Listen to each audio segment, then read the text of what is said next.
You are subconsciously aware of the immense value of your time, but you regularly take actions that ignore that value. We say things like life is short or time is money, but many of our hours disappear into low-value activities that pull us away from the people and things that truly matter, as if time is endless. We are not given a short life, but we make it short. And now, as the new year approaches, I want to ask you a question. If you keep using your time the way you did this year, will you be proud of where it takes you? This video is my small reminder to you and honestly to myself that it's later than we think. Hello everyone and xin chào. My name is Duy. I'm a Vietnamese dentist and a trail runner. On this channel, I want to grow together with you toward a life we truly love, through story and real-life lessons. Today, I want to sit here with you in this moment and look honestly on the state of our time. In the past month, how many times have you replied, busy, so busy, or crazy busy when someone asked, how are you? If you are a high-achieving professional, especially a knowledge worker in healthcare, I'm willing to bet that the number is higher than you'd like to admit, and you're definitely not alone. In a 2009 survey, 75% of British parents said they were too busy to read bedtime stories to their children. Likewise, 84% of US executives have canceled the vacation to keep working. Even more striking, 80% of professionals say they simply don't have time to do everything they want. So, somehow, busy has quietly become our default status. Even though life expectancy has increased, meaning in theory, we have more time than our ancestors, we often feel that we have less control over how we spend it. In other words, we may have more hours on paper, but fewer hours on what truly matters. Here's the core problem. You want to take back control, but our culture still relies on the default scoreboard that measures value mostly in financial terms, where net worth, defined as total assets minus total liabilities, is treated as the main indicator of success. If you aren't busy chasing money, you're often seen as falling behind. That belief narrows how we define wealth, success, happiness, and fulfillment, reducing them into one single metric, money. Society reassures us that feeling time poor is acceptable as long as it comes from pursuing more income.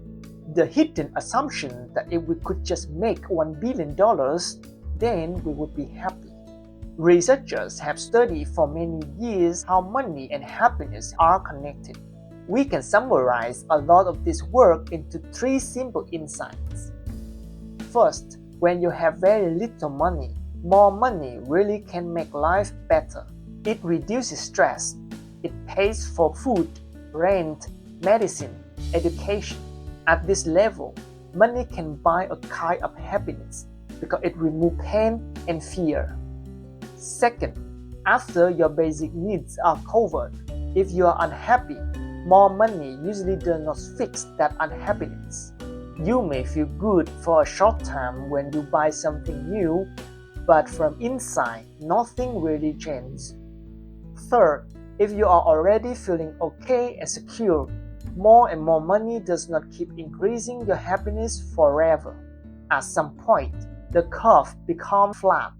So, when you reach a certain baseline, more money does not change your life as much as you think it will. That means the default scoreboard, only money, can help you in the early stages of life when you're trying to survive and be stable. But if you stay attached to this scoreboard forever, it becomes a trap. Your wealthy life may be enabled by money, but in the end, it will be defined by everything else. And there's one simple thought experiment that makes this feel very real. Think about Warren Buffett. He's worth $130 billion US. He can call anyone in the world, and he spends his day reading, thinking, and learning. On paper, it sounds like a dream life. Now, imagine this deal.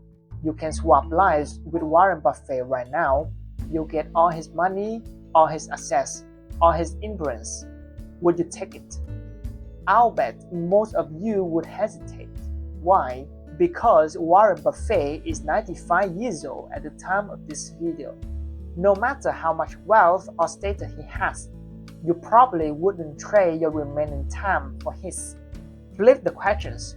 If you ask Buffett whether he'd trade $1 billion for 1 billion seconds of life, he would take the time over the money. Money matters, but it simply can't be the only thing. So if the money alone is not enough, which another kind of wealth should you start building? Ashley Williams, a researcher and professor at Harvard Business School, finds that people who lack control of their time tend to be less happy, less productive, and more stressed. They exercise less, eat worse, and even face higher health risks. Being time poor carries real costs. So the question shifts from how much can I earn to how well can I control my hours. That's where time wealth comes in. Rather than treating time as infinite or merely a byproduct of chasing money, time wealth asks you to protect your ability to choose who you spend time with, what you focus on, and when you say yes or no. In short, alongside building financial wealth, start building the freedom to use your time intentionally. Because living well depends as on moments as on money. Without time wealth, life feels like a loop of constant business. You are busier and busier and rarely feel that you're getting anywhere. You have little control over how your time is spent and who you spend it with. It feels like that your time belongs to everyone except you. Maybe you know this moment all too well. You hit another quarterly profit target, but you miss the anniversary dinner with your partner.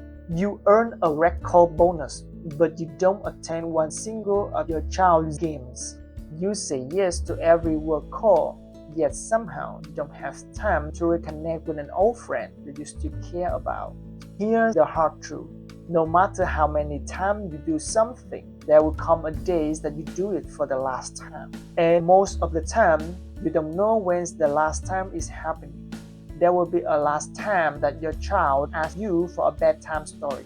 A last time you go for a long walk with your sibling. A last time that you hug your parents at the family gathering. A last time your friend calls you at night to ask for your support. How many real moments with the people you love are left? Probably fewer than you think. Time is not endless. It's later than we think. You cannot control how much time you have left, but you can control how awake you are to the time you have right now. You don't need a perfect system today. You don't need a 20-step plan, but you can start with one very small decision to treat your time as something precious, not something endless. Because time doesn't disappear all at once. It fades quietly, moment by moment, while we're busy rushing through it. So, before this new year begins, I want to ask you something. What moments do you want to be fully present for? Share with me in the comments, and I'll see you in the next video. Peace.